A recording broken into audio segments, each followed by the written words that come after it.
nós paramos para pensar no que as coisas são feitas. Talvez você já tenha se perguntado sobre isso, mas nem sempre você saberá a real resposta para essa tão curiosa e misteriosa pergunta. Mas não é de hoje que vem expondo essa curiosidade nas pessoas. Desde o século V a.C., a ideia de que tudo era constituído por átomos já existia. Como os filósofos puderam então propor suas teorias? Que métodos proporam? Durante anos, vários filósofos tentaram de alguma forma explicar os átomos. Dentre eles, apenas alguns receberam maior destaque e atenção, e até hoje são reconhecidos por suas teorias propostas. É exatamente por este motivo que hoje o Fantástico irá apresentar esta matéria. A preocupação com a constituição da matéria nasceu por volta do século V a.C., na Grécia. Alguns filósofos gregos acreditavam que toda a matéria era formada por 4 elementos: água, terra, fogo e ar. A esses elementos foram atribuídas os seguintes sentidos: quente, frio, seco e úmido. Tudo na natureza seria formada pela contribuição desses 4 elementos em diferentes proporções. Por volta de 400 a.C., surgiu uma ideia desenvolvida pelos filósofos Leucipo e Demócrito, segundo a qual toda a matéria seria constituída por pequenas partículas indivisíveis denominadas átomo, em que grego significa indivisível. Para eles, toda a natureza era formada por átomos e vácuo. Em 1808, John Dalton propôs uma teoria atômica, criando o primeiro modelo atômico científico, em que o átomo seria pequenas esferas maciças, indivisíveis e indestrutíveis. Poderia ser comparado a uma bola de bilhar. Em 1897, Thomson, baseado em experimentos de descargas elétricas em alto vácuo, concluiu que o átomo deveria conter partículas com carga elétrica negativa, denominadas elétrons, incorporadas a ele. Thomson, com base em seus experimentos, propôs um novo modelo científico para o átomo, segundo o qual ele seria maciço, esférico e formado por um material com carga elétrica positiva, no qual estariam dispersos elétrons, carga negativa, que neutralizariam totalmente a carga positiva do fluido. Thomson comparou o seu modelo com um pudim de passas. É considerado o descobridor do elétron. Nas primeiras décadas do século XX, dentre os vários experimentos brilhantes realizados por Ernest Rutherford e seus colaboradores, um se tornou o célebre, mostrando que o modelo proposto por Thomson era incorreto. O experimento consistiu em bombardear uma fina folha de ouro com partículas positivas e pesadas, emitidas por um elemento radioativo chamado polônio. Rutherford observou que a maior parte das partículas passaram pela folha de ouro sem sofrer desvios e sem alterar a superfície da folha de ouro. Algumas partículas se desviaram com determinados ângulos de desvio. Poucas partículas não atravessaram a folha de ouro e voltaram. O experimento da folha de ouro foi o marco decisivo no surgimento de um novo modelo atômico, mais satisfatório, que explicava melhor uma série de fatos observados. De acordo com esse modelo, o átomo deve ser constituído por 3 regiões. Um núcleo, pequeno e positivo, que contém praticamente toda a massa do átomo. Uma região negativa, praticamente sem massa, que envolveria o núcleo. A essa região deu-se o nome de eletrosfera. Estudos posteriores permitiram perceber que no núcleo do átomo deveria existir mais do que uma carga positiva, prótons. Entretanto, isso comprometeria a estabilidade do núcleo, pois entre os prótons deveria ter repulsão, o que provocaria a desintegração do núcleo. Rutherford passou a admitir a existência de partículas sem carga elétrica com massa semelhante à dos prótons, que teriam a finalidade de diminuir a repulsão entre eles.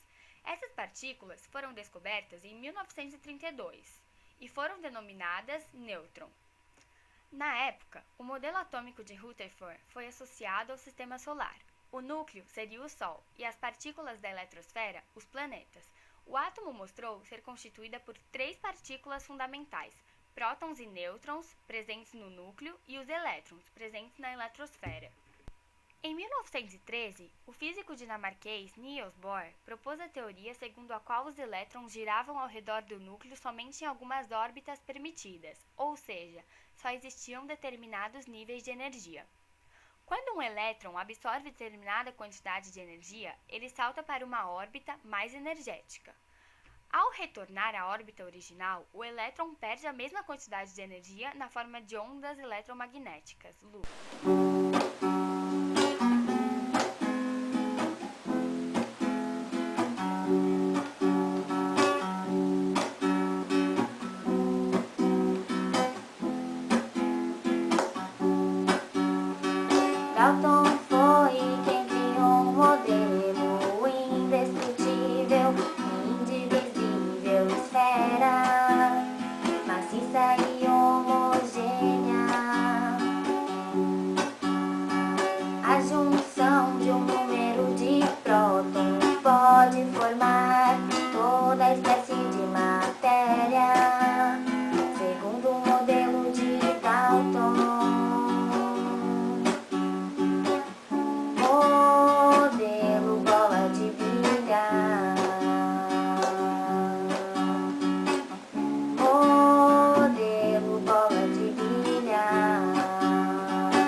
modelo atômico de Thomson.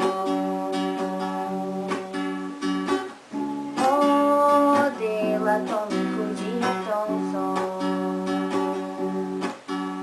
O átomo, o átomo, o átomo, o átomo, o átomo, pequena parte da matéria. Rutherford usou a radiação e descobriu um imenso espaço vazio chamado eletrosfera. Toda a massa está contida no centro, pequeno e denso. Prótons estão nesse centro, onde chamamos de núcleo. Modelo de Rutherford. Modelo de Rutherford. O átomo, o átomo, o átomo, o átomo, o átomo, pequena parte da matéria.